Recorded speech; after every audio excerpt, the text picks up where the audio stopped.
श्री गुरुदेव दत्त. श्री ज्ञानेश्वर महाराजांच्या हरिपाठाच्या अभंगावर आपलं हे निरूपण सुरू आहे. हा 16वा अभंग आहे आणि मागच्या वेळेला याचा पूर्वार्धाच्या 2 ओळीवर आपलं निरूपण झालं.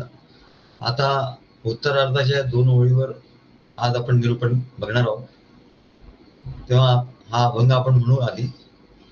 हरिनाम जपे तो नर दुर्लभ, हरिनाम जपे तो नर दुर्लभ, वाचेसी सुलभ राम कृष्ण, वाचेसी सुलभ राम कृष्ण.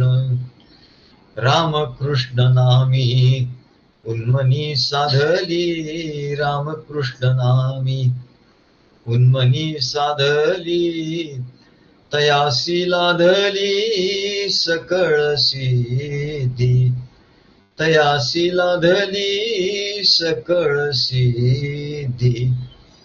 सिद्धी बुद्धी धर्म हरिपाठी आले, सिद्धी बुद्धी धर्म हरिपाठी आले, प्रपंची निमाले साधू संगे, प्रपंची निमाले साधू संगे. ज्ञानदेवी नाम रामकृष्ण ठसा, ज्ञानदेवी नाम रामकृष्ण ठसा.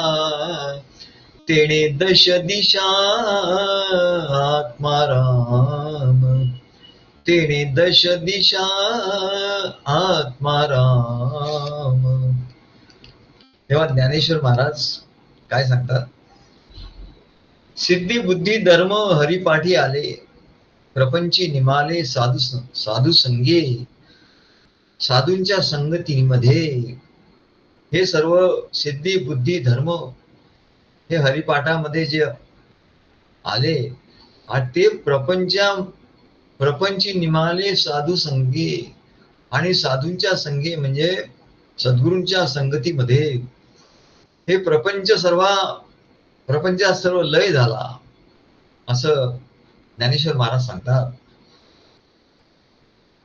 लोक हल्ली काहीतरी सिद्धी प्राप्त व्हाव्या म्हणून त्याच्या मागे लागतात.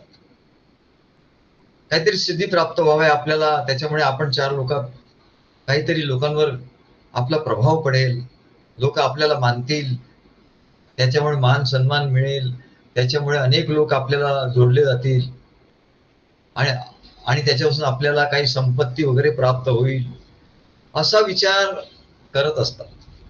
बहुतेक 99% लोक असाच विचार करतात की काही तपश्चर्या ते करतात, काही मंत्राचा पाठ करतात.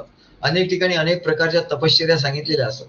या मंत्राचा एवढा पाठ करावा, एवढा उपवास करावा, एवढं हवन करावं म्हणजे सिद्ध होतं आणि मग या सिद्धी प्राप्त होतात असं सांगितलेलं असतं. आणि तसं असतंही. काही दिवस अनुष्ठान केले का काही सिद्धी प्राप्त होत्या. ते अनुष्ठान जर बरोबर झालं तर त्या सिद्धी प्राप्त होतात. पण त्या सिद्धी जरी प्राप्त झाल्या, क्वचित कुणाला अशी तपश्चर्या कोणी केली, असं तंत्र काही केलं आणि सिद्धी प्राप्त झाल्या. कोणाला अदृश्य होण्याची सिद्धी प्राप्त झाली, कोणाला वाचा सिद्धी प्राप्त झाली, कोणाला पाण्यावरून चालण्याची सिद्धी प्राप्त झाली, कोणाला कोणाच्या मनातलं जाणण्याची सिद्धी प्राप्त झाली. तेव्हा या सगळ्या जरी सिद्धी प्राप्त झाल्या तरी त्या एक तर असं आहे की त्या जास्त दिवस राहत नाही. काही दिवस त्या राहतात आणि मग त्या निघून जातात. आणि दुसरं असं की या सिद्धींमुळे काय होतं की त्याची आसक्ती तर गेली नाही. तो सद्गुरू मार्गात नसल्यामुळे, सद्गुरूंचं मार्गदर्शन नसल्यामुळे त्याला सिद्धी तर प्राप्त झाल्या, त्याला मार्गदर्शन नाही, त्याचे कामक्रोधादी विकार त्याचे गेले नाहीत, त्याची आसक्ती गेली नाही, त्याच्या वासना गेल्या नाहीत, त्याच्या कामना गेल्या नाहीत. हे सर्व त्याच्या ठिकाणी आहे सर्व. आणि सिद्धी प्राप्त झाल्या तर त्याला या जगातल्या गोष्टी प्राप्त होतील आणि त्याचा उपयोग तो वेगळ्याच प्रकारे करेल. पैसा मिळवण्यासाठी किंवा प्रसिद्धी मिळवण्यासाठी किंवा मान सन्मान मिळवण्यासाठी आणि मग त्याचं अधोगती होईल. आणि म्हणून सांगतात की हा मार्ग बरोबर नाही म्हणाले. आणि बहुतेक लोकांना हाच मार्ग माहिती असतो, की सिद्धी प्राप्त करून घेण्याचा हाच मार्ग माहिती असतो, आणि याच्यामुळे अनेक पाखंड आणि असं हे या जगामध्ये आपल्याला बघायला मिळतं. कारण लोकांना हेच माहिती आहे, काहीतरी मंत्र घ्यायचा, त्याचं अनुष्ठान करायचं, काय उपवास तपास करायचा, काही दिवस होम हवन करायचा आणि ती सिद्धी प्राप्त करून घ्यायची. पण त्याच्यातही पुष्कळ तपश्चर्या लागते म्हणा, त्याच्यातही पुष्कळ पवित्रता लागते. काय जमिनीवर झोपावं लागतं, काय आणखी करावं लागतं, बऱ्याच गोष्टी असतात, बरेच यमनियम असतात. आणि एवढं करून, एवढ्या यातायाती करून शेवटी सिद्धी प्राप्त झाली तरी ती काही काळच राहते, जास्त काळ राहत नाही म्हणा. आणि शेवटी जाताना त्याची अधोगती करून जाते, आणि ते असताना सुद्धा त्याला अनेक अडचणी, संकट येतात. तेव्हा म्हणाले हा मार्ग बरोबर नाही म्हणाले, हा मार्ग फार धोकादायक आहे, आणि याने मुक्ती तर मिळतच नाही, परमेश्वराची प्राप्ती तर होतच नाही म्हणाले यांनी. काय तेव्हा हा असा सिद्धीचा मार्ग आहे, पण लोकांना माहिती नाही, लोक याच्याच मागे लागलेले असतात. पण खरा मार्ग कुठला आहे म्हणा, सिद्धी बुद्धी धर्म हरिपाठी आले, प्रपंची निमाले साधू संगी. तेव्हा म्हणले अशा कोणाला वाचा सिद्धी, कोणाला कुठली सिद्धी प्राप्त होतात म्हणा, आणि प्रापंचिक लोक त्यांच्याच मागे लागतात. पण त्याला वैराग्य आणि आलेलं नसतं, त्याला ज्ञान प्राप्ती झाली नसते, त्याच्यामुळे तो पैशाच्या लोभाने किंवा इतर आकर्षणाने त्यात फसतो, आणि लोकही फसतात आणि त्याची अधोगती होते. परंतु सद्गुरूला जो शरण जातो, आता हा दुसरा मार्ग आहे म्हणा. काय हा मार्ग एवढा श्रेष्ठ आहे म्हणा, की सद्गुरूंना शरण जाऊन ज्याला विधिवत मंत्र प्राप्त होतो, ज्याला गुरुमंत्र प्राप्त होतो, विधिवत शपथ वगैरे घेऊन सद्गुरूंच्या समोर त्याला सद्गुरूंची कृपा प्राप्त होते, दत्तगुरूंची या संपूर्ण परंपरेची कृपा प्राप्त होते. तेव्हा विधिवत जो मंत्र प्राप्त होतो, त्या मंत्राच्या जपाने सिद्धी प्राप्त होतात, असा आमचा अनुभव आहे. तेव्हा अनेक सिद्धी प्राप्त होतात, पण तो त्यांच्याकडे बघत नाही म्हणजे त्या सिद्धीकडे. कारण काय, की त्या सिद्धी आड येतात या सर्व याच्यात. त्या सिद्धी त्याच्या मार्गामध्ये, ईश्वर प्राप्तीच्या मार्गामध्ये त्या सिद्धी आड येतात म्हणा. त्या अक्कलकोट स्वामींच्याकडे असे एक संन्यासी येत असत. ते आले का अक्कलकोट स्वामी त्यांच्या शब्दात त्यांना काय म्हणजे हा वेश्येकडे जाऊन, त्यांचा शब्द वेगळा होता, हा वेश्येकडे जाऊन आला. काय वेश्येकडे म्हणजे काय, त्या सिद्धींना त्यांनी वेश्या असं म्हटलं. तेव्हा हा व्यभिचार आहे म्हणले, हा सिद्धी प्राप्त करून घेणं हा व्यभिचार सांगितला. कारण सद्गुरूंशी, ईश्वराशी एकनिष्ठता पाहिजे, आणि हा तर दुसरीकडे जाऊन ते सिद्धी प्राप्त करून घ्यायला लागला, तर म्हणले हा व्यभिचार झाला. आणि म्हणून याची सर्वांनी निर्भत्सना केली आहे. पण सर्वसाधारण प्रपंचिकाला तेच आकर्षित करतात त्या गोष्टी. म्हणून म्हणाले ज्यांना विधिवत मंत्र प्राप्त झाला आणि आत्मज्ञानाने जे सिद्धी प्राप्त करून घेतात, पण आत्मज्ञान नाही, वैराग्य नाही. आत्मज्ञान हेच तर केवढी तरी मोठी सिद्धी आहे म्हणाले. आत्मज्ञान हेच सिद्धी आहे म्हणाले, ज्याने अनेक सिद्धी प्राप्त होतात. त्या आत्मज्ञान, सद्गुरूंनी दिलेल्या आत्मज्ञानाने त्याचं जे मन आहे ते सांसारिक विषयातून पूर्णपणे निवृत्त होतं. नाही तर सारखं सांसारिक विषय त्याच्या मनामध्ये रुंजी घालत असतात ना. पण सद्गुरूंचं ज्ञान वारंवार ऐकत राहिल्यामुळे दर गुरुवारी, शुक्रवारी, एरवी सुद्धा असं ज्ञान ते प्रगट होत असतं. सद्गुरू अत्यंत कृपावंत होऊन ते ज्ञान प्रगट करतात, आणि म्हणून त्याला अशी सोय आहे म्हणाले, की या सांसारिक विषयामधून त्याचं मन बाहेर थोडा वेळ तरी का होईना अशी त्याला सवय लागते. त्याला हे म्हणतात ना, सराव, प्रॅक्टिस. भक्ती मार्गात प्रॅक्टिस आणि सराव पाहिजे म्हणाले. इतर ठिकाणी तबला वाजवायचा तर 8-8 तास सराव करावा लागतो. आम्ही 4-5 तास सराव करायचो पूर्वी. त्याला रियाज असं म्हणतात. मग भक्ती मार्गात सुद्धा रियाज आहे म्हणाले. भक्ती मार्गाचा सराव पाहिजे. आम्ही एवढे वर्ष आम्ही प्रवचन करतो म्हणजे हा रियाज आहे, आमचा सराव आहे. हे गायन आहे, गायनाचा रियाज आहे म्हणाले. आणि तेव्हा त्याची सिद्धी प्राप्त होते, तेव्हा तो गायक होतो मोठा संगीताचा. तसं म्हणले इथे हा सराव जेव्हा होतो तेव्हा ती सिद्धी प्राप्त होते. तेव्हा तो सर्व सांसारिक विषयामधून पूर्णपणे निवृत्त होते. हीच ते केवढी मोठी सिद्धी आहे म्हणाले. सांसारिक विषयामधून तो निवृत्त होतो.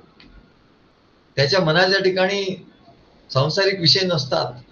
मग त्यालाच तर समाधी म्हणतात. सांसारिक विषय मनाच्या ठिकाणी नसणं याला तर समाधी म्हणतात. आणि सर्वात उच्च समाधी आहे, याला निर्विचार समाधी म्हणतात. निर्विचार वैशारद्य म्हणजे विशारद झाला तो. या गायनात त्याला विशारदची पदवी मिळाली. काय की ह्या निर्विचार निर्विचार अवस्थेत तो विशारद झाला. कसा होतो तर सद्गुरूंच्या ज्ञान स्वरूपाने तो सांसारिक विषयातून पूर्णपणे निवृत्त होतो आणि त्या ज्ञानामध्येच तो रंगत राहतो, रमत राहतो. तर म्हणले हेच श्रीहरीच्या चरणी सदैव रंगून राहणे, यालाच तर जगातील सर्व सिद्धी प्राप्त होतात. जो असा सद्गुरु रूपी श्रीहरीच्या चरणी त्या ज्ञानाने प्रेम भक्तीने रंगून राहतो त्याला जगातील सर्व सिद्धी सहज प्राप्त होतात. असं कोण सांगतं? असं ज्ञानेश्वर महाराज सांगतात. आणि मग काय होतं म्हणले, सर्व सिद्धी सहज प्राप्त होतात. त्याला कुठल्या सिद्धीला बोलावं लागत नाही. सर्व सिद्धी त्याच्या ठिकाणी येतात म्हणा. त्याच्या द्वारामध्ये सर्व सिद्धी येतात. अष्टमहासिद्धी ओळंगती द्वारी नवजती दुरी दवडिता. आणि अशा सिद्धी सहज प्राप्त झाल्यानंतर त्याला सर्व विश्वामध्ये तो श्रीहरी सिद्ध आहे. आणि त्या श्रीहरीचं आत्मज्ञानाने अखंड भेट. कुठली सिद्धी त्याला प्राप्त होते? सर्व विश्वात श्रीहरी सिद्ध आहे, आधीपासूनच तो आहे म्हणाले. आणि सर्व विश्वामध्ये तो आहे हे सिद्ध होतो. तो असं सिद्ध करतो आपल्या आचरणाने, आपल्या ज्ञानाने की सर्व विश्वामध्ये तो श्रीहरी सिद्ध आहे असं तो सिद्ध करतो. आणि त्या श्रीहरीचं आत्मज्ञानाने तो अखंड भेट घेतो. ही खरी सिद्धी आहे. त्या श्रीहरीची आत्मज्ञान, श्रीहरीची भेट कशाने होते?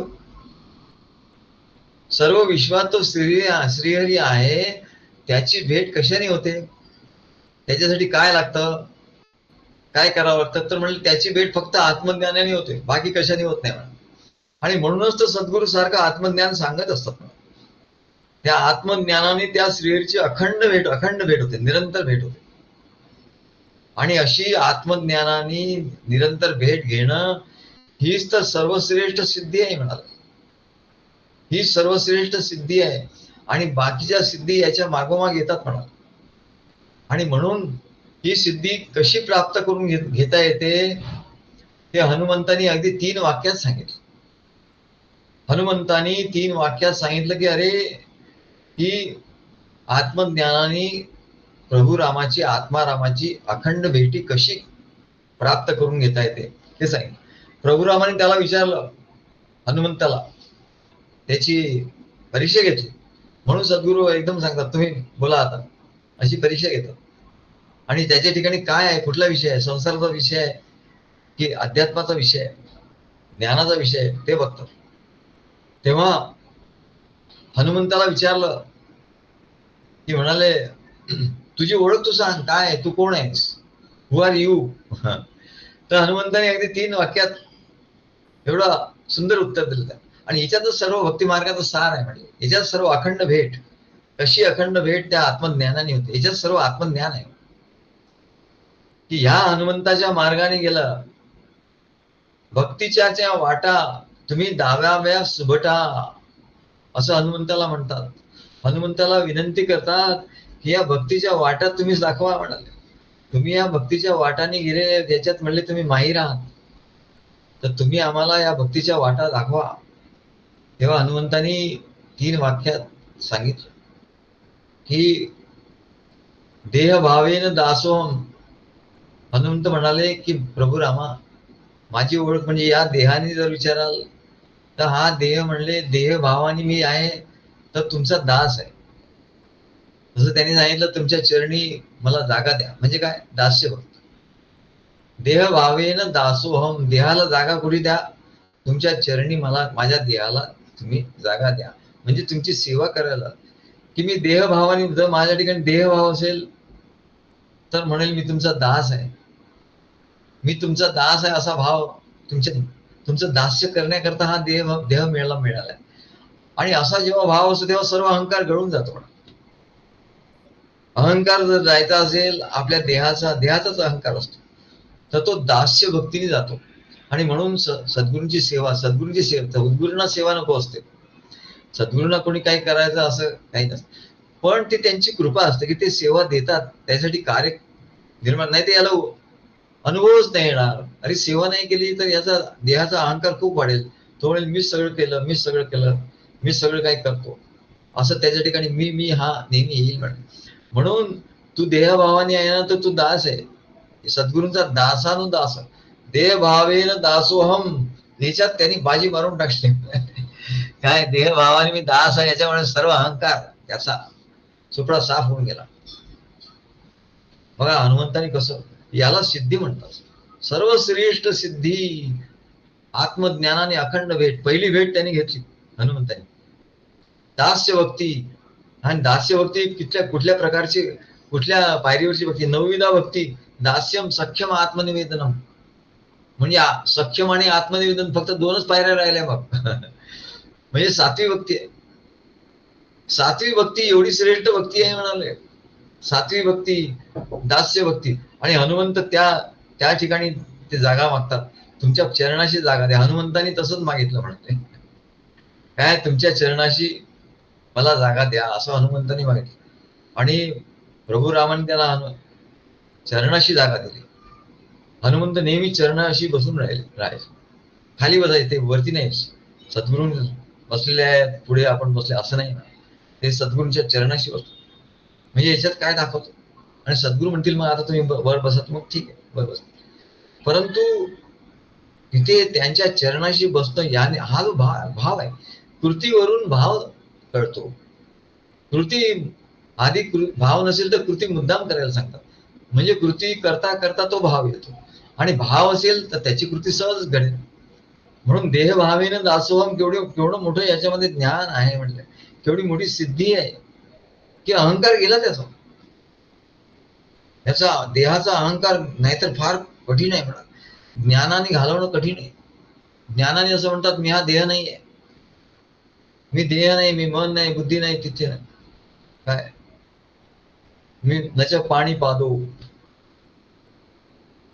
काय मी कान नाही, नाक नाही, हे अरे असं कर तुला म्हणाले, काय असं केलं तर तू किती घोकंपट्टी केली तर नाही होणार. सद्गुरू समोर आहे, प्रभुराम समोर आहे, तर हनुमंताचा भाव असा होतो, देह भावेन दासोहम. प्रभू तुम्ही मला विचाराल की मी कोण आहे, तर पहिल्या पायरीवर मी देह आहे. आधी काय मनुष्य जो आहे म्हणून तो आधी देहानी आहे ना, पहिल्या पायरीवर तो देहानी आहे म्हणा. परमेश्वराकडे जाण्याची पहिली पायरी म्हणजे देह. मग देहानी आधी भक्ती घडणार म्हणा. तर देहानी भक्ती कशी घडणार? देह भावाने दासो, पण ती भक्ती 7वी भक्ती झाली. देह भावेने दासोहम असा भाव आल्यावर 7वी भक्ती झाली. मग 2च राहिले, सख्यम आत्मनिवेदन. सख्यम ते देतात आणि आत्मनिवेदन सांगतात, बोल आता. असं बोलता बोलता ते त्याचं बोलणं असतं, मग भाषण होतं. आधी बोलणं असतं, मग त्याचं भाषण होतं, मग त्याचं कथन होतं, मग त्याचं निरूपण होतं, मग त्याचं प्रवचन होतं, आणि मग त्याचं आत्मनिवेदन होतं. एवढ्या पायऱ्या आहे म्हणले, नुसत्या बोलण्यात सुद्धा एवढ्या पायऱ्या आहे म्हणाले. काय तेव्हा तो आपला अनुभव सांगतो. तर देह भावेन दासोहम, केवढं त्याच्यात हे गहरे पाणी पैठ, अत्यंत त्याच्यात गहन आहे म्हणलं. हनुमंत म्हणतो प्रभू रामा, देह भावेन दासोहम, तर त्याचा अहंकार गेला म्हणायचं. जीव भावे न तदंश कहा, आणि जीव भावाने विचार देहाच्या नंतर कुठला येतो? देहाच्या नंतर जीव जीव देहभावाने तुम्ही मला जीव भावाने जर तुम्ही मला विचाराल की कोण आहे, तर मी ते जीव आहे म्हणा. सर्वच जीव आहेत म्हणा. सर्वच मनुष्य प्राणी किंवा किंवा प्राणी असेल तर त्यांच्या ठिकाणी जीव आहे. मनुष्याच्या ठिकाणी मनुष्य आहे, प्राणी त्याच्या ठिकाणी जीव आहे. तर मनुष्य प्राण्याच्या ठिकाणी हा जो जीव आहे हा तर परमेश्वराचा अंशच आहे म्हणा. फक्त तो अज्ञानाने पूर्ण झाकला गेलेला आहे म्हणा. अज्ञानाने परिवेष्टित असा आहे आणि म्हणून त्याला जीव असं म्हणतात. तर तुम्ही मला जीव भावाने म्हणत असाल कोण आहेस, तर मी जीव भावाने तुमचा अंश आहे.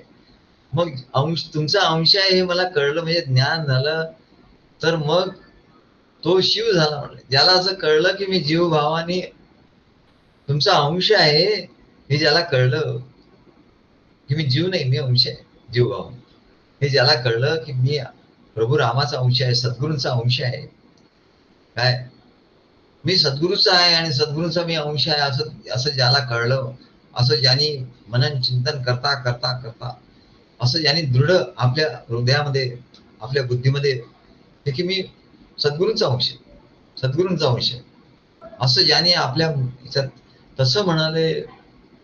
या हनुमंताने सांगितलं की जीव भावाने विचारत झालं तर मी हा संसारी जीव नाही म्हणले, अज्ञानी नाही. तर तुम्ही मला ज्ञान दिलेलं आहे म्हणले, तर त्या ज्ञानाने मी तुमचा अंश आहे. आणि आता तिसरा अनुभव काय तिसरं आणि म्हणाले आत्मभावाने विचाराल. जसं मनुष्याच्या ठिकाणी जीव आहे आणि आत्माही आहे, दोन्ही आहे म्हणा. जीवही आहे.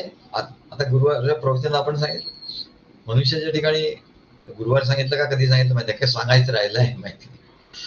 पण मनुष्याच्या ठिकाणी दोन आहेत. एक जीव आहे आणि दुसरा म्हणाले आत्मा आहे.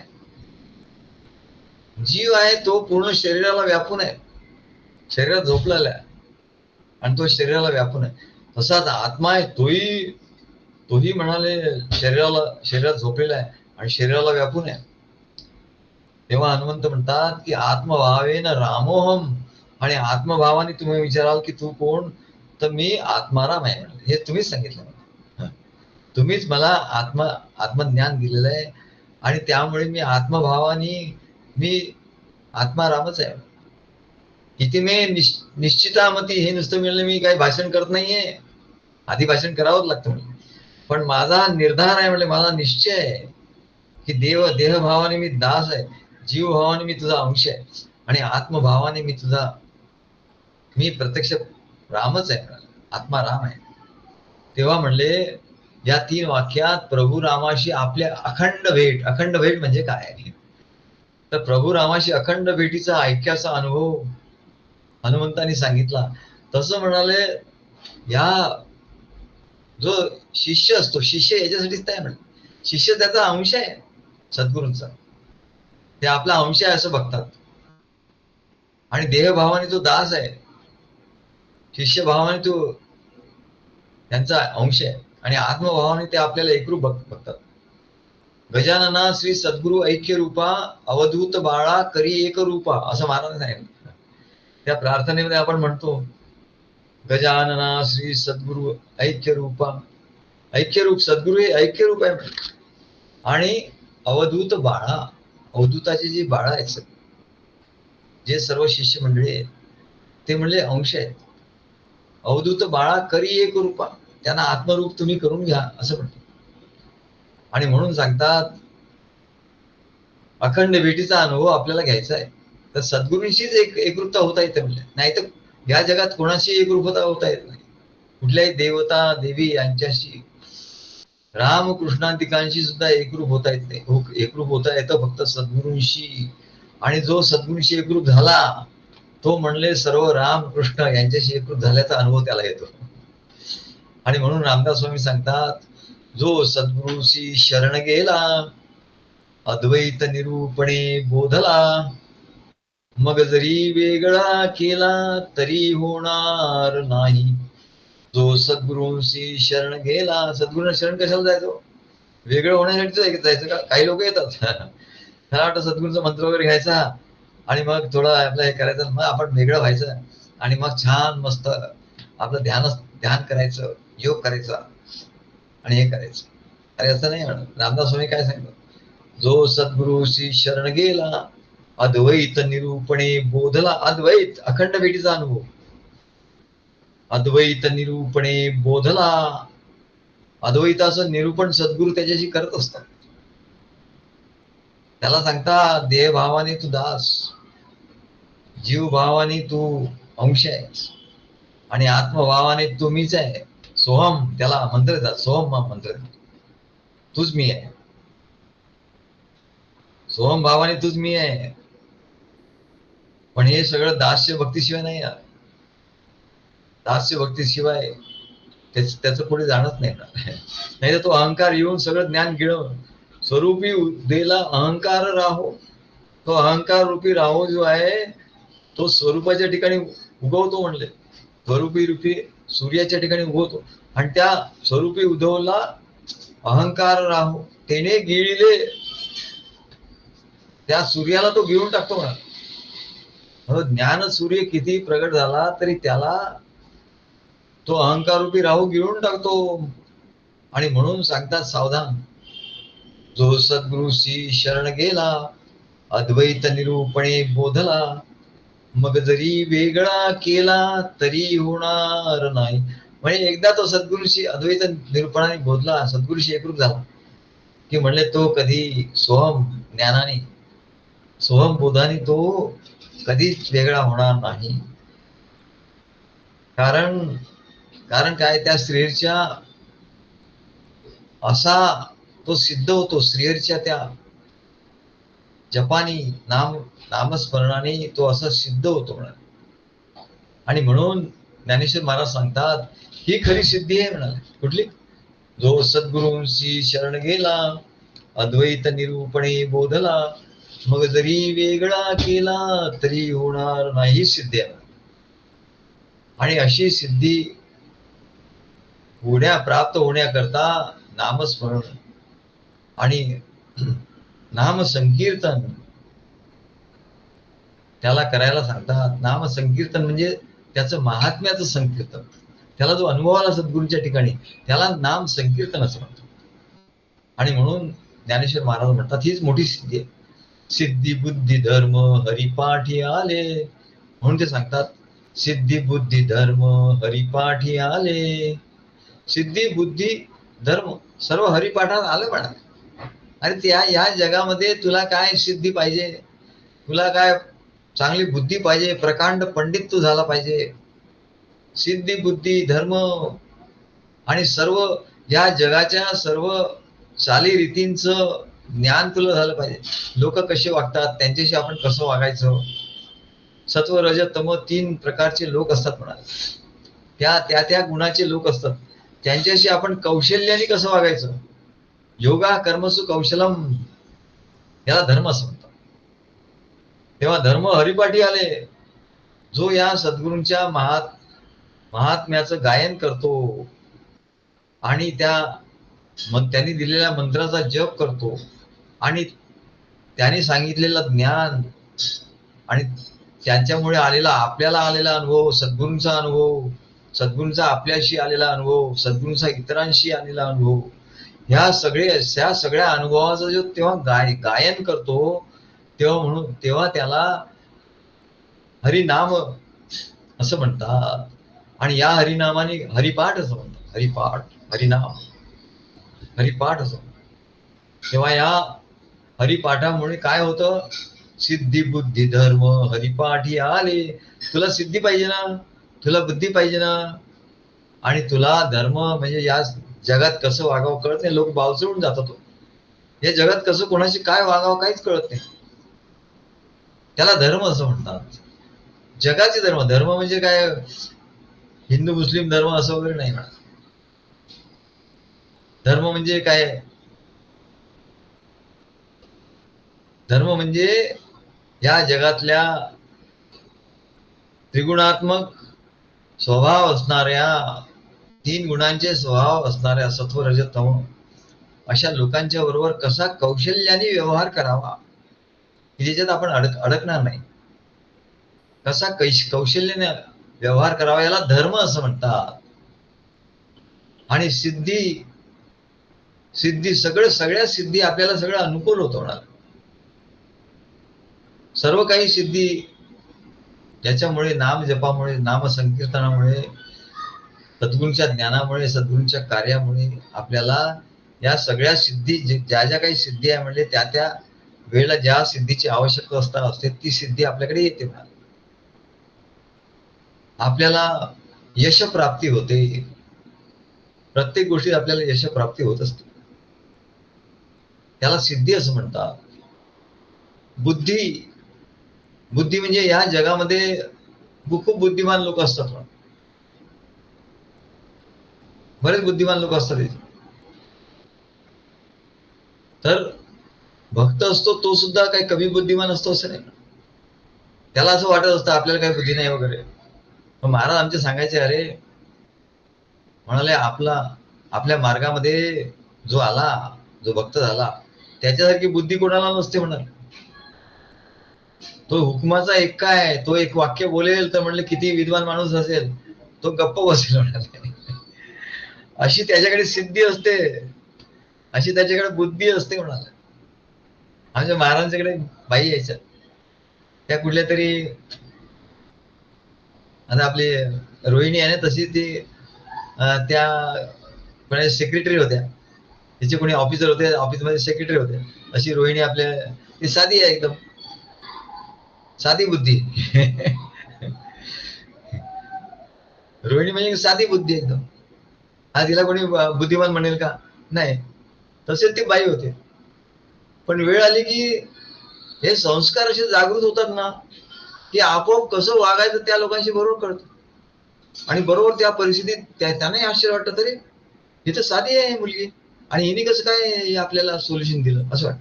तर त्या बाई यायच्या, त्या कोणाच्या तरी पी होत्या आणि गव्हर्नमेंट ऑफिसमध्ये. तर त्यांच्या साहेबांच्या पुढे म्हणाला खूप मोठा प्रश्न होता. त्यांनी सभा घेतली आणि सभेमध्ये मग कोणाकोणाला बोलायला सांगितलं त्या याच्यावर. तर ह्या बाईनी ही बाई बोलायला लागली तर म्हणले त्या बाईने पाऊण तास बोलली ती. आता इकडच्या लोकांना आता सवय असते बोलायची, महाराजांकडे येणाऱ्या सगळ्यांना बोलायचं. पाऊण तास बोलली आणि सगळे चकित झाले की ही साधी वाटणारी बाई आणि काय बोलते म्हणे. याला म्हणतात काय, हरिनाम, हरिपाठ. त्याला हरिपाठ म्हणतात. हे जी बोलली ना ती त्यालाच हरिपाठ म्हणतात. अरे हरिपाठ म्हणजे नाम जप म्हणजे काही वेगळं नाही म्हणलं. हे जे सांगतो आपण सद्गुरूंचं, हे जो गौरव, जे स्तुती आपण सांगतो, जे त्यांचं अनुभव सांगतो, आपले अनुभव, सद्गुरूंचा आपल्याला आलेला अनुभव, कार्यात आलेला अनुभव, हेच तर नाम तर हे बीज आहे, हे तर फळ आहे म्हणले. सगळी ही फळ, हे आनंद आहे म्हणले. हा यालाच हरिपाठ असं म्हणतात. लोकांना अजून कळलंच नाही म्हणले. हे गुह्य ज्ञानेश्वर महाराज म्हणतात, हे गुह्य आम्हाला सद्गुरूंच्या मुळे कळलं, निवृत्तीनाथांच्या मुळे कळलं म्हणले. त्यांनी सांगितलं तुम्ही ज्ञानेश्वरी लिहा, नाही तर नुसतं नामजप करत बसा. त्यांना नामजप दिला होता आणि त्यांना सांगितलं नामजप तुम्ही करा असं सांगितलं नाही. त्यांना सांगितलं तुम्ही ज्ञानेश्वरी लिहा, तुम्ही हरिपाठ लिहा, तुम्ही अभंग लिहा आणि तुम्ही काय आणखी काय त्यांचे ग्रंथ आहेत ते लिहा. हे सगळं म्हणजे या सर्व ह्याच्यात त्यांचा अनुभव आला, याला हरिपाठ म्हणतात. हरिपाठ म्हणजे नुसतं नाम, हे तर सोपं आहे म्हणले. नाम काहीच नाही, नाम तर मंत्र तो दिलेला असतो. मग तो सिद्ध का होत नाही, तर हरिपाठ होत नाही. काय सगळं तर शिकवतात शाळेमध्ये, पण मग वेळेवर आठवत का नाही म्हणले. तर पुढचं पाठ मागचं सपाट, मागचं सपाटच जातं म्हणले. पुढचं पाठ मागचं सपाट. आणि म्हणून ते सांगतात. तर त्या बाईंनी मग महाराज एकदा त्यांना असं म्हणाले, हा तुम्ही बोला जरा. महाराज बरोबर ओळखायचे का. मग त्या बोलायला लागल्या. ते म्हणले असं असं झालं आज आमच्या ऑफिसमध्ये, असं प्रसंग झाला आणि मला म्हणले एकदम बोलायला सांगितलं आमच्या साहेबांनी. तर मी बोलले, मला लक्षात नाही आलं म्हणले. पाऊण तास होऊन गेला आणि कोणी काही बोललं नाही म्हणले. साहेब पण ऐकत होते, सगळे ऐकत होते. म्हणले कसं काय. तर महाराज म्हणाले, अरे याला म्हणतात हुकमाचा एकटा. पत्त्यामध्ये काय असतं म्हणाले, सगळ्यात भारी पत्ता कुठला, तर सगळ्यात हुकमाचा पत्ता. मग तो हुकमाचा हुकमाची दुर्री जरी असेल, हुकमाची दुर्री हा सगळ्यात लहान पत्ता असतो. दुर्री हा सगळ्यात लहान पत्ता असतो आणि एक्का हा सगळ्यात मोठा पत्ता असतो आणि दुर्री लहान पत्ता असतो. ते दुर्री हा सगळ्यात लहान पत्ता, तसा म्हणले परमेश्वराचा भक्त तो दुर्री असतो. संसारात असेल तर तो दुर्री, काय कारण त्याची दुरी असते, तो दूर झालेला असतो. संसारात असतो म्हणजे तो दूर झालेला असतो सद्गुरूच्या पासून. पण जो सद्गुरूच्या पासून दूर होत नाही, वेगळा केला तरी होणार नाही असा जो असतो, तो दुर्री जरी असला, त्याला काही समजत जरी नसला, तो काही शिकलेला जरी नसला, व्यवहार जरी त्याला येत नसला इतरांच्या दृष्टीने, तो चलाकी त्याला नसली, काही हे जरी नसला तरी तो सगळ्यात चलाक असतो तो. काय हे मोठी गंमत आहे. तो सगळ्यात चालाक असतो आणि सगळ्यांच्या बुद्धीला तो पार करून जातो. आणि त्याची बुद्धी म्हणजे त्याची प्रज्ञा असते. त्याच्या बुद्धीला प्रज्ञा असते, बुद्धी असं म्हणतो. आणि महाराज आमचे सांगायचे, अरे त्याची बुद्धी म्हणजे हुकमाची दुर्री म्हणा. किती मोठा पत्ता दुसऱ्याने टाकला तरी म्हणले याच्याकडे हुकमाची दुर्री असेल तर झाला, म्हणले त्याचे हात झाले सगळे, तो जिंकला. तसं म्हणजे परमेश्वराचा भक्त अरे कोणी किती बुद्धिमान येऊ शकतो. म्हणून आम्हाला असं वाटत, आम्ही तिकडे रामकृष्ण मठात गेलो, काय वाटलं नाही, मोठे मोठे मठाधीश आणि मोठे हे, आणि काय इंग्लिश मध्ये बोलणारे आम्ही तर, पण आमच्याशी बोलत होते इंग्लिश मध्ये. आम्ही त्यांना पटापट सांगू आणि ते ऐकत होते. ते असं हे कधी ऐकलंच नाही बाबा. अरे सद्गुरूचं ज्ञान आहे, हे कधी ऐकणार कसं तू? तू ग्रंथातलं ज्ञान ऐकतो म्हणाले, हे अनुभवाचं आहे हे. म्हणून आम्ही कुठे गेलो तर एकदम लोक एकदम हे होतं. का होतं? अरे याला म्हणतात हुकमाचे जर दुर्री होते तर आम्ही दुर्री थोडी, आम्ही तर हुकमाचे एक्के आहोत. काय तर म्हणले हुकमाची दुर्री जर असं चमत्कार करत असेल तर म्हणले हुकमाचा एक्का तुम्ही पाहिलाच नाही म्हणले. आणि म्हणून सांगतात सिद्धी बुद्धी धर्म हरिपाठी आले. सिद्धी त्याला प्राप्त, सगळ्या सिद्धी त्याला प्राप्त होतात. तो सिद्धीकडे जात नाही, त्याला पाहिजे असेल तेव्हा ते सिद्धी येते आणि त्याला मदत करून जाते म्हणा, त्याला सहाय्य करून जाते. म्हणून हरिपाठामध्ये जो हरिपाठ म्हणजे सद्गुरूंच्या महात्म्य, त्यांच्या कार्याचं महात्म्य, अनुभव, हे सगळं जे आहे म्हणाले याला हरिपाठ असं म्हणतात. आणि हरिपाठ आणि नाम जप केल्यामुळे त्याला काय काय प्राप्त होतं असं ज्ञानेश्वर महाराज सांगतात. सिद्धी बुद्धी धर्म हरिपाठी आले. सिद्धी म्हणजे ह्या सर्व सिद्धी अनुकूल होणं सर्व, आणि बुद्धी म्हणजे त्याची अचाट बुद्धी असते. जरी तो लहान वाटला, त्याला काय अगदी साधा गोळा वाटला तरी तो साधा गोळा नसतो म्हणाले. धुळ्याला महाराजांचा शिष्य होते सच्चिदानंद स्वामी, त्यांच्या फॅक्टरीतले लोक काही नाही शिकले, अंगछाप त्यांची भाषणं व्हायची, एकेकाची एक पूर्ण दिवस त्यांना दिलेला होता. जवळ 200 लोक त्यांच्याकडे होते, त्याच्यापैकी काहीच बोलायचे, पण संपूर्ण दिवस म्हणजे सकाळपासून जे बोलणं त्यांचं सुरू व्हायचं, मग दुपारी फक्त जेवण, नाश्ता, जेवण एवढंच पुरतं ब्रेक, परत संध्याकाळी थोडस, दुपारी जेवल्यानंतर थोडस आराम, एक अर्धा तास, आणि मग परत कार्यक्रम सुरू व्हायचा तो रात्री 8 वाजेपर्यंत, 8-9 वाजेपर्यंत. मग महाराजांचं, मग सच्चिदानंद स्वामीचं भाषण, मग महाराजांचं भाषण, महाराजांचं हे एवढा कार्यक्रम तर 9-9:30 पर्यंत, सकाळी 8-8:30 सुरू, रात्री 9-9:30 पर्यंत. याला काय म्हणतात बुद्धी. त्यांना काही बुद्धी काय बोलायचं सगळं वा वा, एवढे टाळा, साधे साधे शब्द, भाषा सुद्धा बरोबर नाही. याला म्हणतात बुद्धी, याला म्हणतात हुकमाची दुर्री म्हणतात. आणि या जगात लोक जे बुद्धिमान बुद्धिमान म्हणतात मोठे, ते फसतात म्हणा. मोठे मोठे बुद्धिमान म्हणायला त्यांची बुद्धी ते किती असतात. यांची बुद्धी म्हणजे प्रज्ञा बुद्धी. काय तिला प्रज्ञा बुद्धी म्हणतात. ऋतंभरा तस्य प्रज्ञा, त्यांच्या बुद्धीमध्ये असं ज्ञान नुसतं भरलेलं असतं. सिद्धी बुद्धी धर्म हरिपाठी आले. कशामुळे आले? सिद्धी प्राप्त झाली, बुद्धी त्यांना प्राप्त झाली अचाट. आणि धर्म म्हणजे कसं वागायचं कोणाशी, या जगात 3 गुणांच्या लोकांशी कसं वागायचं, की त्याच्यात आपण शोभिवंत होऊन राहतो, कसं कौशल्याने आपण वागायचं की आपल्याला हे मिळतं. आणि आपला जो म्हणाले भक्ती मार्ग आहे तोही प्रगट होतो, तोही यशस्वी होतो, आणि आपलं जीवनही यशस्वी होतं म्हणाले.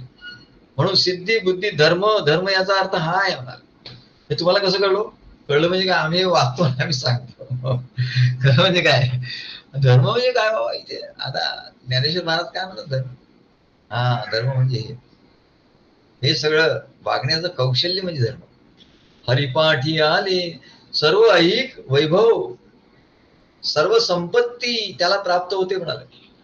आणि जगातील परिस्थितीचं ज्ञान, पूर्णपणे ज्ञान, जगात काय परिस्थिती चालू आहे त्याच्याप्रमाणे तो बरोबर निर्णय घेतो असतो म्हणा. जगातली कसं वागायचं, ऑफिसात कसं वागायचं, कुठे कसं वागायचं, हे सर्व ज्ञान त्याला बरोबर. आणि जो चतुर, स्वतःला शहाणा चतुर समजतो, तो आपल्या चत्रेपणाने पण कुठेतरी धोका खातो म्हणतो. कारण इतर पुष्कळ चतुर लोक असतात ज्या जगामध्ये. त्याच्यामुळे नुसती बुद्धीची चातुरी नाही त्याला. इथे हरिपाठ ज्याच्या ठिकाणी आहे, तो इथे सर्वांमध्ये तो हे होतो काय. तेव्हा सांगतात परिस्थितीचं पूर्णपणाने त्याला ज्ञान होतं आणि व्यवहारात कसं वागावं या सर्व धर्माचं ज्ञान त्याला आपोआप प्राप्त होतं. यात काही नवल नाही म्हणा. त्याला काही विचार करावा लागत नाही, आता मी काय करू, असं परिस्थिती आहे वगैरे. आणि त्या परिस्थितीला तो बरोबर रिस्पॉन्ड करतो. म्हणून याला सहज म्हटलंय. आणि प्रपंची निमाले साधू संख्ये, आणि हे सर्व बौद्धिक ज्ञान प्राप्त होऊन देखील, सर्व प्रगल्भ बुद्धी त्याला प्राप्त होऊन सुद्धा आत्मबोधाने त्याला वैराग्य आहे. तो काय आपली बुद्धिमत्तेचे मोठं डंका पिटत नाही म्हणा. त्याच्या ठिकाणी वैराग्य आहे. त्याला माहिती आहे हे सगळं संसार व्यवस्थित होणार आहे. काय आपलं काय मोठं तो बुद्धीचं प्रदर्शन तो करत नाही म्हणा. मी अमुक केलं त्याच्यामुळे अमुक झालं असं तो बुद्धीचं प्रदर्शन करत नाही. कारण त्याला आत्मबोधाने वैराग्य आलेलं असतं. हे लक्षण आहे म्हणा. वैराग्याचं लक्षण काय, तर हे तो त्याचं प्रदर्शन करत नाही. एवढं बौद्धिक ज्ञान त्याला प्राप्त होतं, एवढी संपत्ती त्याला प्राप्त होते, सगळं काही प्राप्त होतं, परंतु त्याच्या ठिकाणी वैराग्य ते सद्गुरूंचं आहे. त्यांनी मगाशी सांगितलं ते मला मोठं आवडलं. सद्गुरू तुमचं आहे सगळं. जो सर्व आपलं जे काही आहे ते सद्गुरूंच म्हणतो, काही आपलं ठेवत नाही. तेव्हा त्याला त्या अद्वैताचा अनुभव येतो, अद्वैताचा, सद्गुरूंशी ऐक्यताचा. नाहीतर ह्या गोष्टी त्याच्या आड येत राहतात. या सर्व गोष्टी त्याच्या आड येतात आणि त्याला त्या अद्वैताचा अनुभव घेऊ देत नाही. सद्गुरूंशी तो कधीच एकरूप होऊ शकत नाही, त्याला कधीच वैराग्य येऊ शकत नाही. आणि म्हणून सांगतात या आत्मबोधाचं वैराग्य त्याच्या ठिकाणी आहे. आणि म्हणून संसारात या बुद्धीचा तो काही मोठा पांडित्य सांगत नाही, या बुद्धीचं मोठी घमेंड तो सांगत नाही की मी अमुक केलं, मी तमुक केलं म्हणून असं झालं, असं तो सांगत नाही. कारण काय, त्याला म्हणाले आत्मबोधाने वैराग्य आला. तो म्हणजे हे कसलं प्रपंची निमाले साधू संगे. अरे जो प्रपंच, हे सगळं प्रपंच आहे म्हणले. हा हे भौतिक ज्ञान, हे संपत्ती, हे सगळं हे जे आहे ना म्हणाले काय, या सिद्धी, हे बौद्धिक ज्ञान काय, हे सर्व जे काही आहे, हे संपत्ती, या सिद्धी, हे बौद्धिक ज्ञान, हे जे आहे म्हणा, मी कौशल्याने व्यवहार करतो, या मी अत्यंत चतुर आहे, हे सगळं म्हणले सद्गुरूंची संगती झाली. तो म्हणले सद्गुरूंच्यामुळे सगळं आम्हाला प्राप्त झालं. त्याची काही मोठी डंका तो पिटत नाही म्हणलं, त्याचं त्याला काहीच वाटत नाही. प्रपंची निमाले साधू संगी, त्याचा लय झाला म्हणलं सद्गुरूंच्या संगतीत. त्याचं म्हणून जे काही हुशारी, अक्कल वगैरे असेल, त्याचा सगळ्याचा लय झाला त्याच्यामध्ये. आणि लय झाल्याबरोबर त्याला काय प्राप्त झालं म्हणजे, काय प्रसाद प्राप्त झाला, तर त्याला एकदम वैराग्य म्हणजे केवढं वैराग्य, षड्गुणैश्वर्य पैकी काय म्हणा, त्याला वैराग्य प्राप्त झालं. त्याच्या बुद्धीचा डंका, त्याच्या हुशारीचा डंका त्यांनी पिटला नाही, त्याचा संपत्तीचा त्यांनी हे केलं नाही, त्याच्यात काही आसक्ती धरली नाही. हे सगळं सद्गुरूंचं आहे म्हणून त्यांनी इदम न मम असा तो यज्ञ, ज्ञान यज्ञ नाही. आणि म्हणून त्याच्यामुळे काय प्राप्त झालं त्याला, आत्मबोधाचं वैराग्य असल्यामुळे आत्मबोधाचं वैराग्य प्राप्त झालं. हे एक अवस्था तेवढी कुठे आहे, षड्गुणैश्वर्यापैकी वैराग्य. आणि त्याच्यामुळे संसारात त्याच्या याचा त्यांनी कधी काही हे केलं नाही. एवढं सगळं प्राप्त करून त्याचा काही उपयोग नाही झाला, आणि त्याचा उपयोग करण्याचा उपद्व्यापही त्यांनी केला नाही. हे आपली हुशारी, अक्कल, बुद्धी, सामर्थ्य, आपलं काही श्रीमंती हे दाखवण्याचा त्यांनी उपद्व्यापही केला नाही. हे सर्व बुद्धी म्हणजे जीवदशेचं अज्ञान आहे. ही बुद्धी जी आहे ना म्हणाले, संसारिक बुद्धी, माझी संसारिक बुद्धी. आणि गीतेमध्ये त्यांनी सांगितलं व्यवसायात्मिका बुद्धी एके कुरुनंद. हे अर्जुना, व्यवसायात्मिका बुद्धी जी आहे, व्यवसायात्मक बुद्धी म्हणजे व्यवसाय करण्याची बुद्धी नाही. व्यवसायिकात्मक बुद्धी म्हणजे जी सद्गुरूंशी एकरूप झालेली बुद्धी आहे, त्यांच्या ज्ञानाशी एकरूप झालेली बुद्धी आहे, त्याला व्यवसायात्मक बुद्धी. आणि जी संसारातली बुद्धी आहे म्हणाले, ती काय उपयोगाची नाही म्हणा. काय ते ती बुद्धी म्हणजे जीवदशेचं अज्ञान आहे. व्यावहारिक जी बुद्धी आहे म्हणा, व्यावहारिक जी हुशारी आहे ती म्हणजे जीवदशेचं अज्ञान आहे असं ज्ञानेश्वर महाराज सांगतात. ते जीवदशेचं अज्ञान म्हणून तो जीव झाला म्हणलं. या संसारात तो बुद्धिमान आहे असं त्याला वाटलं, संसार आपण किती या बुद्धिमत्तेने करतो, आणि त्याच्यामुळे काय झालं, तो जीव झाला, जीवदशेचं अज्ञान झालं. ते ही त्याची बुद्धिमत्ता जी म्हणजे जीवदशेचं अज्ञान आहे असं त्याला कळलं, असं त्याला रिअलाइज झालं. ज्याचं रिअलाइज झालं, अरे हे काही जे आपण म्हणत होतो ना की मी मोठा हुशार आहे, मी मोठ्या हुशारीने काम करतो, हे करतो ते करतो, ते म्हणले सगळं अज्ञान होतं माझं, हे त्याला कळलं, त्याला रिअलाइज झालं हे माझं अज्ञान होतं. आणि माझं अज्ञान हे सगळं सद्गुरूंनी घालवलं म्हणून. आणि त्या सर्व अज्ञानाबरोबर हे लौकिक ज्ञान रूपी अज्ञान श्रीच्या ठिकाणी कायमचं विलीन झालं. म्हणजे प्रपंची निमाले साधू संगे, हे सर्व हुशारी, अक्कल, ज्ञान, सर्व याचं कला कौशल्य सगळं हे म्हणले, त्याला लक्षात आलं की हे जीवदशेचं अज्ञान आहे. आणि हे जे लौकिक ज्ञान आहे म्हणले, हे हे हे अज्ञानच आहे असं त्याला लक्षात आल्याबरोबर ते श्रीहरीच्या ठिकाणी सद्गुरूंच्या चरणी ते कायमचं विलीन होऊन गेलं.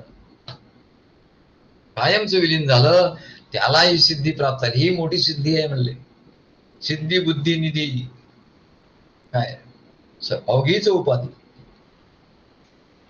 जो त्या परमानंदी म्हणून आहे.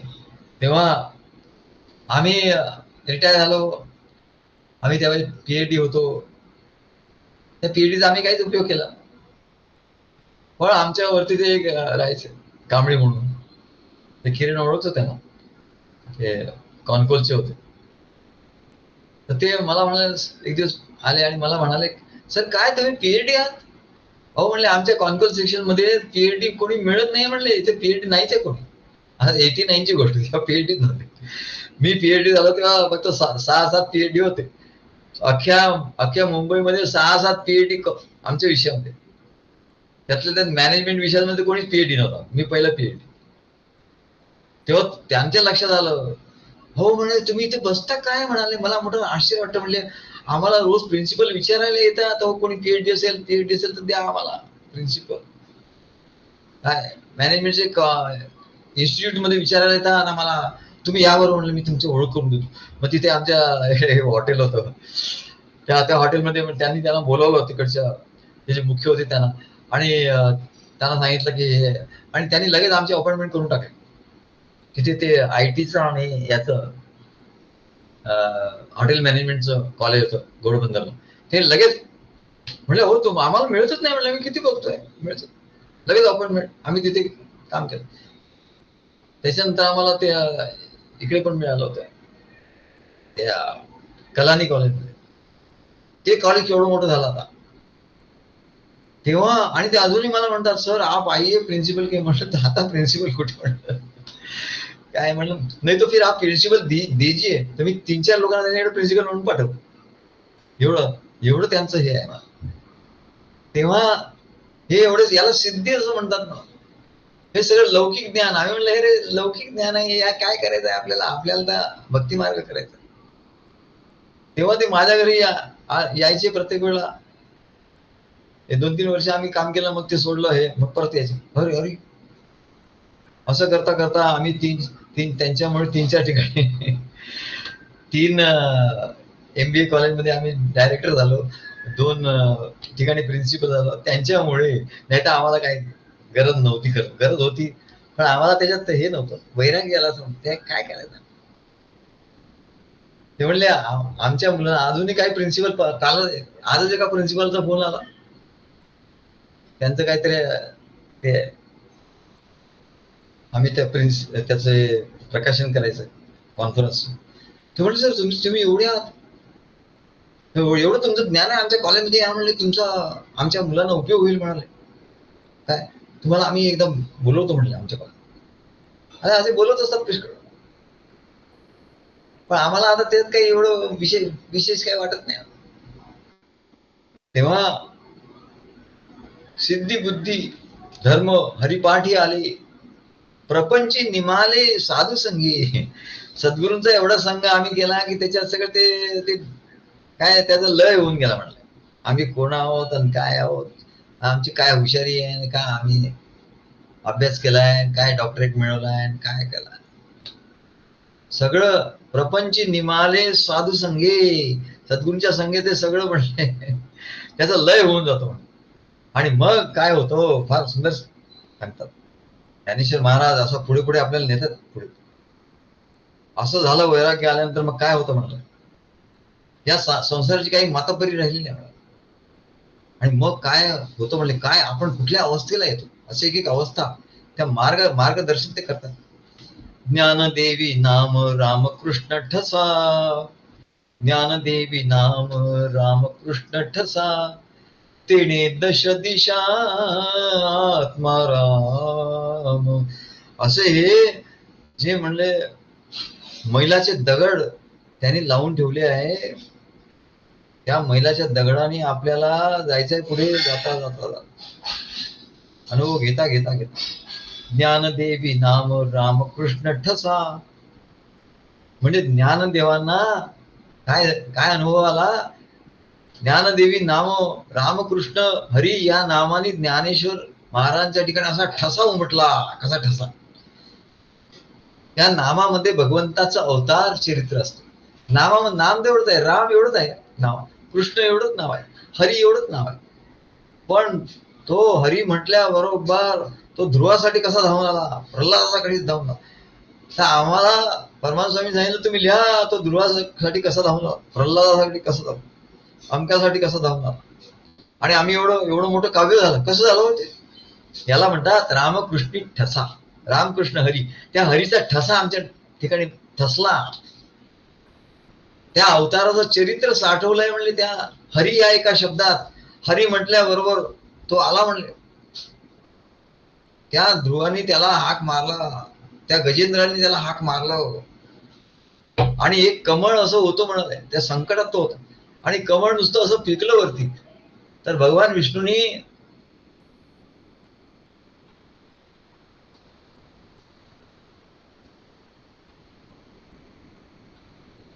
भगवान विष्णू आले गरुडावर. गरुडाचा वेग सुद्धा त्यांना कमी वाटला. अरे मला ते फूल घ्यायचंय म्हणले हातात. का फूल घ्यायचं असं काही हे नाही, त्या भक्ताचा भाव त्यांनी खाली पडू दिला नाही.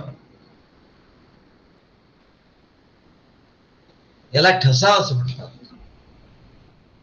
ज्ञानदेवी नाम रामकृष्ण ठसा.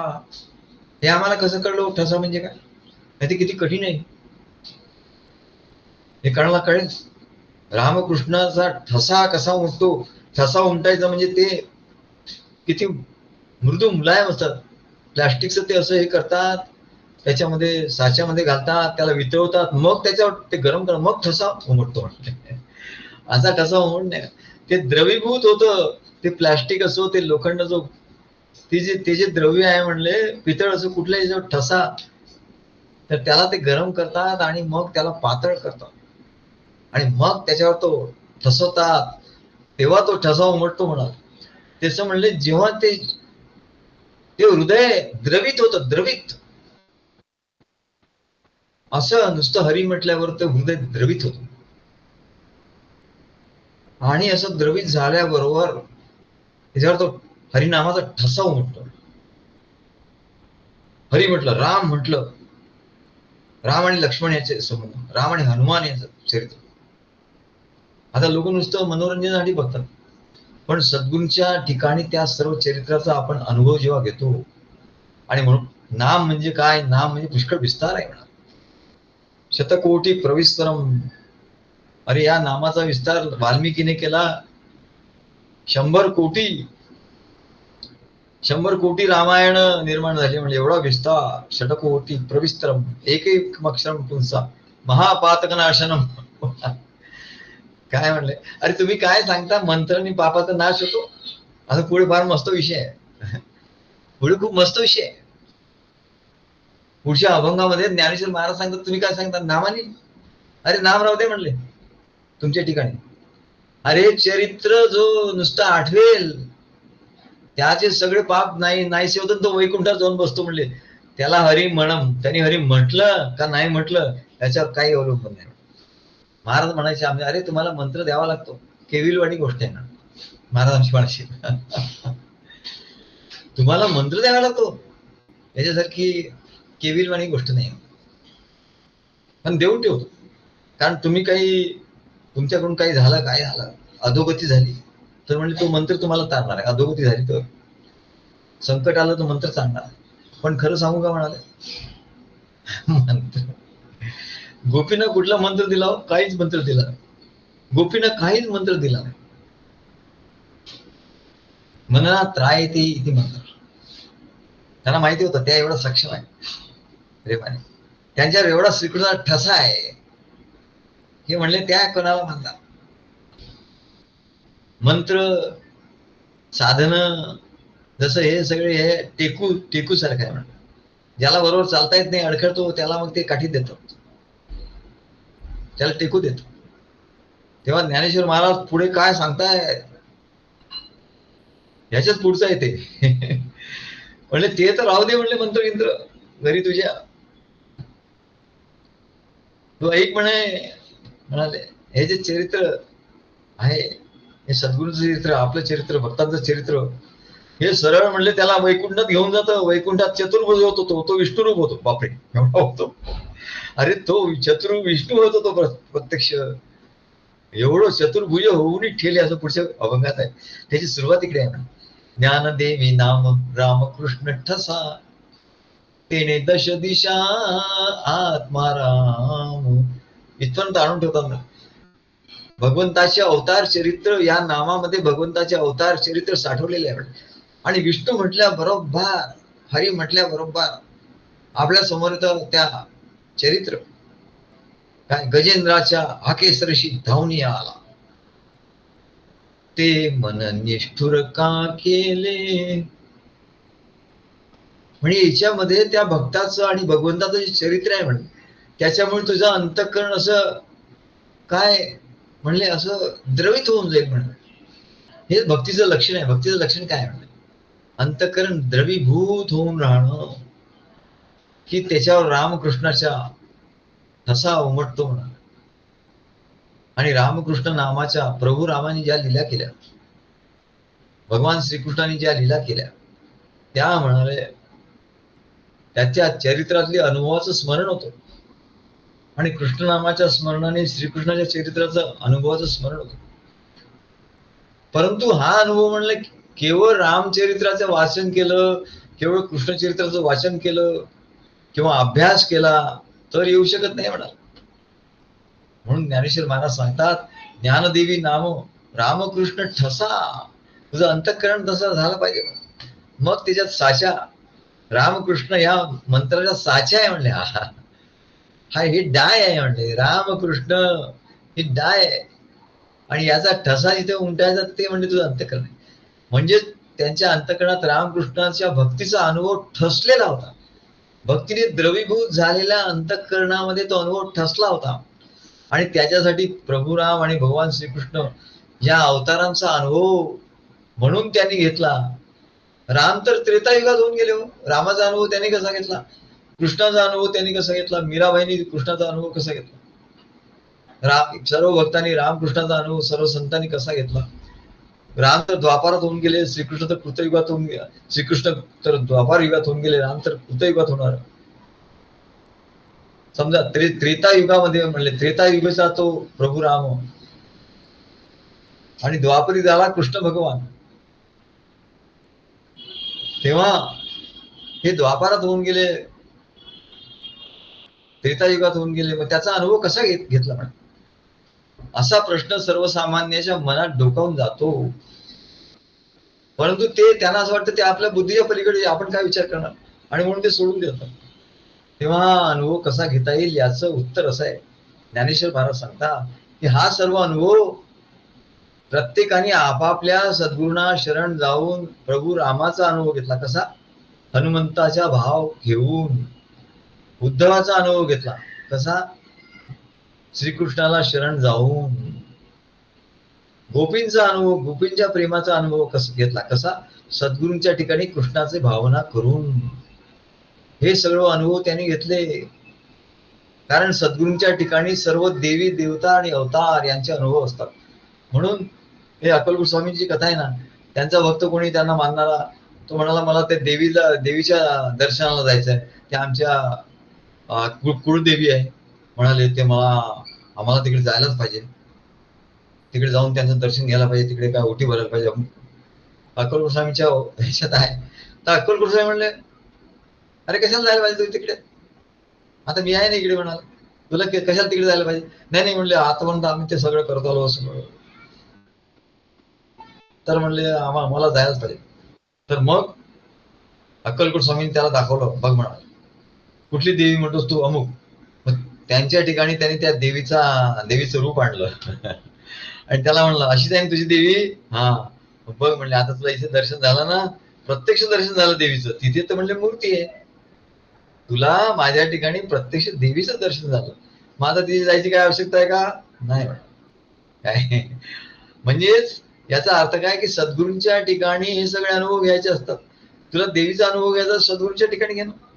तू देवीचा भक्त हो आणि सद्गुरूंना देवीच्या रूपात तू बघ. सद्गुरूंना देवीच्या रूपात बघ आणि त्या देवीच्या बद्दल तुझा जो भाव आहे तसा सद्गुरूंच्या ठिकाणी तू भाव धर. तसा भाव धरल्याबरोबर तुला तसा अनुभव येईल. आणि म्हणून म्हणले, अशी द्वापार युगातली कथा आहे, हनुमंताचीच कथा आहे म्हणतो. आता हनुमंताच्या वेळेला द्वापार युगात तर काही प्रभू राम सीता वगैरे काही कोणी लक्ष्मण कोणीच नव्हते म्हणून तेव्हा. पण हनुमंत होता कारण तो चिरंजीव. म्हणून द्वापार युगामध्ये हनुमंत एकदा असं फिरता फिरता आले. त्यांना वाटलं नाही प्रभू रामाचं दर्शन घ्यावं. आता प्रभू रामाचं दर्शन कसं होणार? त्यांच्या मूर्तीचं दर्शन घेऊन त्यांना समाधान होईना. हनुमंताला समाधान होईना प्रभू रामाच्या मूर्तीचं दर्शन घेऊन. मग ते अस्वस्थ झाले. अस्वस्थ झाल्याने त्यांच्या लक्षात आलं की जे प्रभुराम आपल्याला भेटले होते ते आता या द्वापर युगात कृष्णाचा अवतार घेतलाय त्यांनी. त्याला ज्ञान होतं. ते म्हणले त्यांच्याकडे जाऊ, ते आपल्याला काहीतरी सांगतील.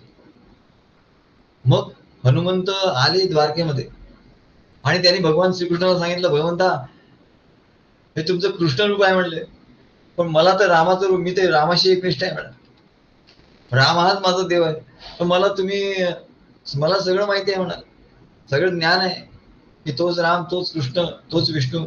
पण मला तर रामाचं दर्शन घेतल्याशिवाय त्यांच्या पंचायतनाच्या रूपात प्रभू राम, सीता, लक्ष्मण सगळं या रूपात मला तुम्ही दर्शन द्या, त्याच्याशिवाय मला काही समाधान नाही म्हणा. तेव्हा भगवान श्रीकृष्ण त्यांनी ओळखलं. ते म्हणले ठीक आहे, तुला प्रभू रामाच्या ह्याच्यात मी तुला रूपात दर्शन देतो. मग भगवंत काय उठले का? आपल्या आसनावरून पण ते उठले नाही की बाबा आता आपण आसनावरून उठायचं. आपण मग प्रभुराम कसे होते काय, मग त्यांचा मुकुट कसा होता, ते कुठल्या आसनावर बसत होते आणि मग ते कुठले पितांबर घालत होते, मग ते कुठला शेला घालत होते, ते कसे दिसत होते, तसं मी ते कसे दिसत तसं म्हणले मी आता दिसण्याचा प्रयत्न करतो. असं श्रीकृष्णाने काही केलं नाही. जसे ते होते तसेच ते तिथे बसले. आणि हनुमंत म्हणाला, पण ते सीतामाई कुठे आहे म्हणले. सीतामाईचं सहित मला तुमचं दर्शन घ्यायचं. तर भगवान हे कथा आम्हाला महाराजांनी सांगितली. आता सगळं ज्ञान आमचं महाराजांचं ज्ञान आहे. तर म्हणाले, भगवान श्रीकृष्णाने आपल्या सेवकाला पाठवलं, जा त्या रुक्मिणीला आणि सत्यभामेला सांगा की म्हणाले तुम्ही प्रभू भगवान श्रीकृष्ण म्हणजे प्रभुराम झाले आहेत, हनुमंत त्यांचा भक्त आलाय आणि ते स्वतः प्रभुराम झाले आहेत. तर म्हणले तुम्ही सीता होऊन या, असं त्यांना निरोप द्या. तर सेवक गेले, दासी गेल्या आणि त्यांना सांगितलं की असं असं. तर सत्यभामेला सांगितलं. तर सत्यभामा विचारात पडली. त्या 11th आवरला, आता काय सांगितलं, आता काय बोलायचं, असं काय करायचं. अरे म्हणलं आता सीता कशी होती तिची वेशभूषा कशी होती, त्याचे केस, हेअरस्टाईल कसं होतं, ती साडी कशी नेसायची, ती कुठलेही दागिने घालायची, सगळा त्यांनी अभ्यास केला. सगळ्या दासींना बोलवून ते अभ्यास करायला लागले आणि मग म्हणले आपण तसं सगळं घालून मग आपण जाऊ. आणि काही दासी गेल्या रुक्मिणीकडे आणि रुक्मिणीला सांगितलं की भगवान श्रीकृष्ण त्यांचा तो भक्त आलेला आहे, हनुमंत, रामाचा भक्त, आणि श्रीकृष्ण हे प्रभुराम झालेलेच आहेत. आता तुम्ही सीतामाई होऊन या. तर रुक्मिणीने काय उत्तर दिलं, भगवान श्रीकृष्ण म्हणाले झाले आहेत का प्रभुराम? हो. तर मी सीता होऊन यायचं का? हो. म्हणलं मी झाली सीता. इकडचा पदर घेतला आणि इकडे असा खोचला नसतं. स्त्रियांना कुठलं काम करायचं असलं ना त्याला पदर खोचतात एकदम. तर म्हणले तिने काही नाही, इकडचा पदर इकडे खोचला आणि ती म्हणले मी सीता झाली. ते प्रभुराम झाले तर मी सीता झाली. आणि ती आली आणि खरोखरच म्हणले हनुमंताला असं वाटलं नाही की ही रुक्मिणी आहे. हनुमंतही म्हणला रे वा सीतामाई आल्या म्हणाले. हनुमंत म्हणाला सीताराम सीतामाई आल्या. आणि श्रीकृष्णाच्या ठिकाणी तर त्यांनी प्रभुरामाला बघितलंच म्हणाले. म्हणजे हा त्याचा भाव होता, हनुमंताचा भाव होता. आणि म्हणून त्याला श्रीकृष्णाच्या ठिकाणी श्रीकृष्णाने वेशभूषा सुद्धा काही धनुष्य वगैरे काही घेतलं नाही, वेशभूषा हे केली नाही, काहीच बदल केला नाही. तरी त्याच्या ठिकाणी भगवान श्रीकृष्णाच्या ठिकाणी राम दिसायला लागले आणि त्या रुक्मिणीच्या ठिकाणी सीतामाई दिसायला लागली. खरोखरच त्याला दिसली म्हणाले. म्हणजे टू वे आहे म्हणाले. जसा तुमचा भाव तसा देव म्हणले, तसा देव तुम्हाला दिसायला लागतो. तेव्हा सीतामाईचं दर्शन त्यांनी रुक्मिणीच्या रूपात घेतलं आणि सत्यभामेला ती आलीच नाही म्हणले, कारण तिला एवढा वेळ झाला तोपर्यंत हनुमान निघून गेला. काय तेव्हा म्हणजे जो खरा भक्त असतो त्याचा भाव हा महत्वाचा असतो, त्या भावामुळे तो तसा होतो.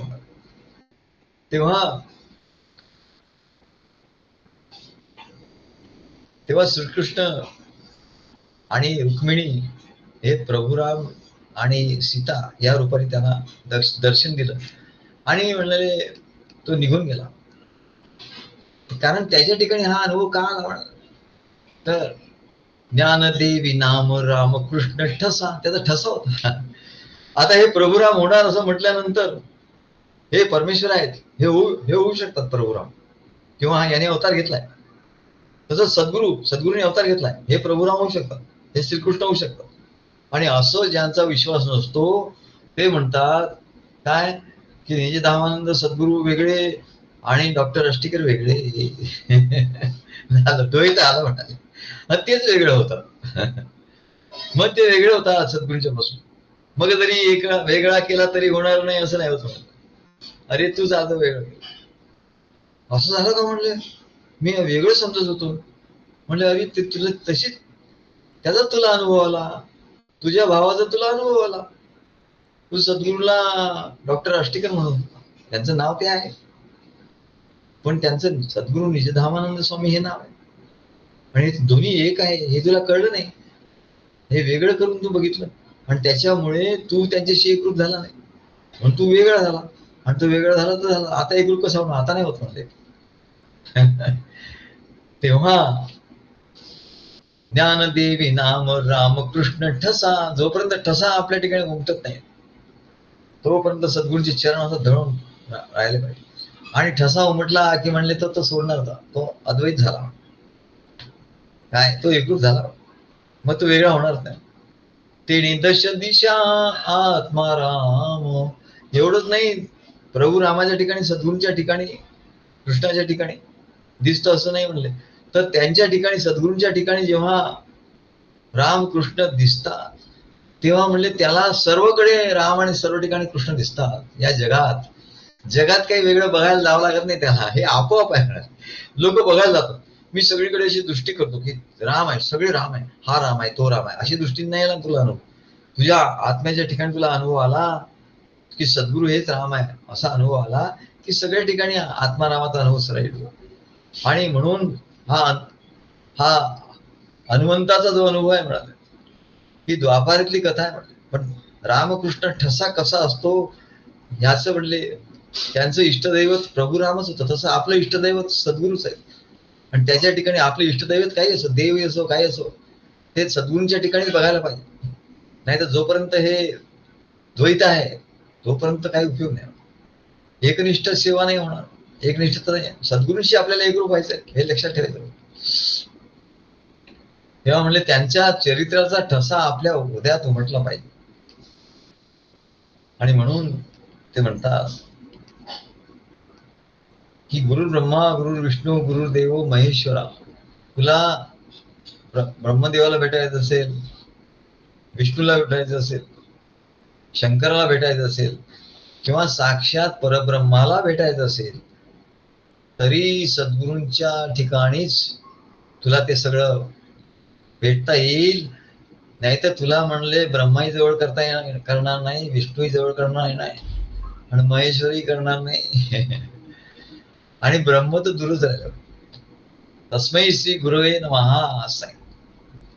म्हणून सर्व सद्गुरूंच्या ठिकाणी सर्व देवांचा वास असतो. आणि म्हणून सद्गुरूंच्या कार्यात सेवाभावाने राहता राहता हनुमंताच्या दास्य भक्तीचा अनुभव घेता घेता आपल्या ठिकाणी त्या रामाचा अनुभव घेतल्यावर सर्व ठिकाणी तो राम आहे असा अनुभव या सद्गुरूंनी दिलेल्या राम मंत्राने येतो. आणि म्हणून म्हणाले प्रत्येकाने हा अनुभव घेतला आणि प्रत्येकाने रामायण लिहिलं. म्हणून अशी 108 रामायण झाली, वेगवेगळी, प्रत्येकाचा अनुभव वेगळा. म्हणून परमानंद स्वामींनी हा राम माझा लिहिला, त्यांचा माझा हा राम माझा आहे, दुसऱ्या कोणाचा नाही. माझ्या ठिकाणी जो अनुभव आला माझ्या सद्गुरूचा तो माझा. आणि आम्ही रामायणातले अनेक अनुभव, खंडकाव्यातले अनेक अनुभव आमच्या सद्गुरूंच्या ठिकाणी जो अनुभव घेतले ते काव्यरूपाने आम्ही लिहिले खंडकाव्यामध्ये.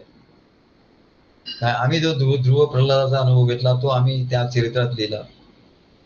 आम्ही ध्रुवाचा अनुभव घेतला, प्रल्हादाचा अनुभव घेतला, आम्ही त्या गजेंद्राचा अनुभव घेतला, गोपीचा अनुभव घेतला. हे सर्व सद्गुरूंच्या ठिकाणी घेतलं. आणि अरे एवढंच काय हो सर, खरं उदाहरण सांगू का, म्हणजे तुम्ही तो अनुभव घेता पण तुम्हाला माहिती नाही म्हणा. तुम्ही तो अनुभव घेता पण माहिती नाही. आम्ही मागे मामांच्याकडे गावाला गेलो होतो किरणच्या बरोबर. तर त्या मामाने आपल्या हे नाव दिलं होतं काहीतरी, आनंद असं काहीतरी नाव दिलं. म्हटलं हे कोणाचं नाव आहे? ते म्हणले माझ्या मुलीचं नाव आहे. मुलीचं नाव आहे? तुम्हाला मुलगी आहे? नाही म्हणले. मग किरणने मला सांगितलं त्यांना स्वतःची मुलगी नाही म्हणाले, परंतु त्यांनी दत्तक घेतलीत, लहान दत्तक, आणि तिचं नाव दिलं म्हणा. आता बघा, त्या दत्तक घेतली पण त्या मुलीच्या ठिकाणी ही माझी मुलगी आहे असा भाव त्याने धरलाच, असा भाव धरला. आणि म्हणून त्या मुलीला जर काही दुःख झालं, काही सुख झालं तर ते त्यांचं सुख दुःख होतं मामाचं. ते कौतुकाने सांगत असतात, मग तिने असं केलं, मग तिने असं सांगितलं, मग ती असं म्हणाली, मग ती असं आली होती. हे सगळं चरित्र, हे चरित्रच आहे म्हणा, फक्त हे सांसारिक चरित्र आहे. आणि हा सांसारिक भाव आहे. अहो संसारात तुम्ही काय करत तर तेच आहे म्हणाले, येते ऐसेची आहे. ती मुलगी कुठली कोण म्हणाले, ती कुठे होती, तिचे आई वडील कोण, तिचं यांचं काय ओळख नाही. ओळख नसली मग काय झालं असतं, किंवा ओळख झाली असती तरी काय त्याच्याबद्दल तिच्याबद्दल काहीच नाही म्हणाले. शेजाऱ्यांबद्दल थोडं तरी असतं आपल्याला, आणखी जो रस्त्यावर कोणी माणूस भेटला त्याच्याबद्दल आपल्याला काय असतं. पण तो जेव्हा त्याला आपण आपला म्हणून म्हणतो तेव्हा त्याची सुखदुःख आपल्याला लागू होतात. कारण हा भाव होतो, अरे ती माझी मुलगी आहे, तो माझा मुलगा आहे, मानलेला आहे मनाने मानलेला. तेव्हा हा अनुभव तर तुम्ही साधा व्यवहार ते घेता लोक, तर हा अनुभव सद्गुरूंच्या ठिकाणी काय होतो. What on earth prevents you, काय तुम्हाला या जगामध्ये काय तुमच्या आड येतं की सद्गुरूंच्या ठिकाणी राम कृष्णाचा अनुभव तुम्ही नाही घेऊ शकत. तुम्ही सद्गुरूंना राम कृष्ण नाही मानू शकत, आणि ते असताना सर्व अनुभव त्यांच्या ठिकाणी असताना तुम्ही नाही मानू शकत. आणि व्यवहारात तुम्ही तुमच्याशी काही संबंध नाही अशा लोकांना तुम्ही आपलं मुलगा मुलगी बहीण भाऊ सगळं मानता, सख्यासारखं मानता, राखी बांधता. काय दिवाळीला म्हणाले बहिणीला भेटायला जाता, भाऊ बहीण असं नातं ठेवता, आनंद अनुभवता, त्या नात्यामध्ये दुःखही अनुभवता, प्रेम अनुभवता. मग तुम्हाला सद्गुरूंच्या ठिकाणी या नात्याने युक्त होऊन, या भावाने युक्त होऊन जर तुम्ही राहिला तर तुम्हाला त्या परमात्म्याचा अनुभव येणार आहे. त्या रामकृष्ण ठसा याच्यावर आपलं सुरू होतं. तो ठसा कसा उमटेल म्हणे, ती माझी मुलगी आहे हा ठसा कसा उमटला काय. किंवा शिवाजी महाराजांनी त्या कल्याणच्या सुभेदाराची जी बाई आली तिला काय सांगितलं की अशी आमची आई असती, असं हे हा ठसा कुठल्या, याला ठसा असं म्हणतात. हे काय वेळेवर ठरवून ठेवलेलं केलेलं वाक्य नाहीये म्हणाले, की जिजाई महाराजांनी त्यांना शिकवलं. अनेक महाभारत, रामायण सर्व हे सांगितलं. रामदास स्वामींनी त्यांना ज्ञान दिलं. आणि तेव्हा हा रामकृष्ण ठसा त्यांच्या ठिकाणी जाऊन म्हटला आणि मग ते वाक्य निघालं.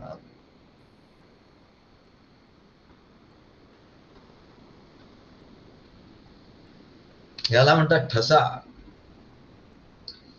आणि म्हणून असा ज्याला रामकृष्ण ठसा असतो, सद्गुरूंच्या सहवासात रामाचा अनुभव घ्या, कृष्णाचा अनुभव घ्या, मग झालं म्हणाले, बाकी तुम्हाला काहीच नको. आणि मग खुशाल भजन करत राहा असं. आणि मग सर्व दिशांना तुम्ही, 10 दिशांना तुम्हाला आत्मारामच दिसून येईल म्हणाले. हरिनाम जपे तो नर दुर्लभ, वाचेशी सुलभ रामकृष्ण. रामकृष्ण नामी उन्मनी साधली, रामकृष्ण नामी उन्मनी साधली, तयासी लाधली सकळ सिद्धी. सिद्धी बुद्धी धर्म हरिपाठी आले, सिद्धी बुद्धी धर्म हरिपाठी आले, प्रपंची निमाले साधू संगी. ज्ञानदेवी नाम रामकृष्ण ठसा, ज्ञानदेवी नाम रामकृष्ण ठसा, तिने दश दिशा आत्माराम. श्री गुरुदेव दत्त.